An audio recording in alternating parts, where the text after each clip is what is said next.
This is a very popular case study, not just for Amazon, but for other companies where they're asking you, they actually want you to present some kind of deck or presentation of how you drive the cost down, like what are the action steps that you're going to take. These are huge shifters from like, how many windows are there in Manhattan, right? My name is Rich. I'm the founder of Product Gym. If you haven't subscribed to our YouTube already, please go ahead and do so. And I'm covering this as part of our case study playlist for product manager interviewers. I think this is the fourth YouTube video through. I'm just doing it back to back. So let's go out there and talk shop. Off the top of my head, I would take the following steps. I would aggregate the existing costs. I would determine the pros and cons of cost cutting, and I would present an example. Present example one, cost cutting was the right option, cost cutting was the wrong option, and I'd gather support from the team as to opposing arguments as to why cost cutting makes sense or doesn't make sense. And I would go ahead and actually present the findings to the team within 7 to 10 business days.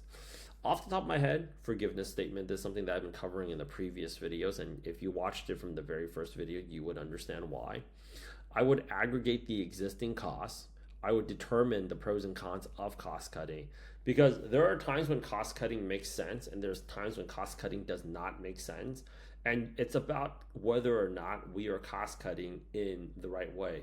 The very important aspect that you have to cover when you're talking about cost cutting is you are not the person making the decision to cut. You are going to present the data to the relevant stakeholders, and we are going to decide amongst the relevant stakeholders, be it management and or the team, as to gather support and opposing arguments for cost cutting as a team. Why do you want to do that? If you start proposing cutting things that other people are, why would you cut there? You'd be cutting something that I don't want cut. Then you're pissing somebody off. You have just butchered your own interview. You don't know. And in a panel interview, you can't know. You might talk to a product manager, then the UX designer, then the product marketing manager. And then when they get together and they're like, well, Jane said she's going to cut this. Well, what? She told me she would never cut that.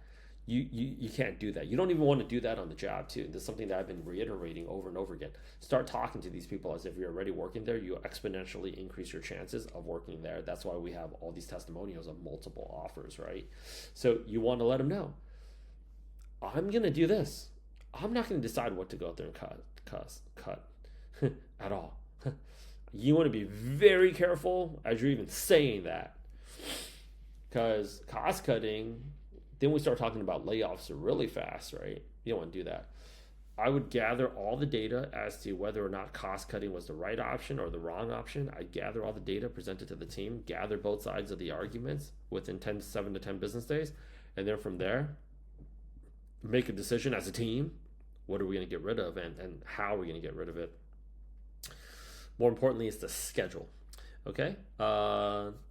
See us in school. Don't be late to school. Get paired up with your mock interview partner. You guys got to be mock interviewing this. Watching me do it is not going to help your situation. You have to do it with a partner.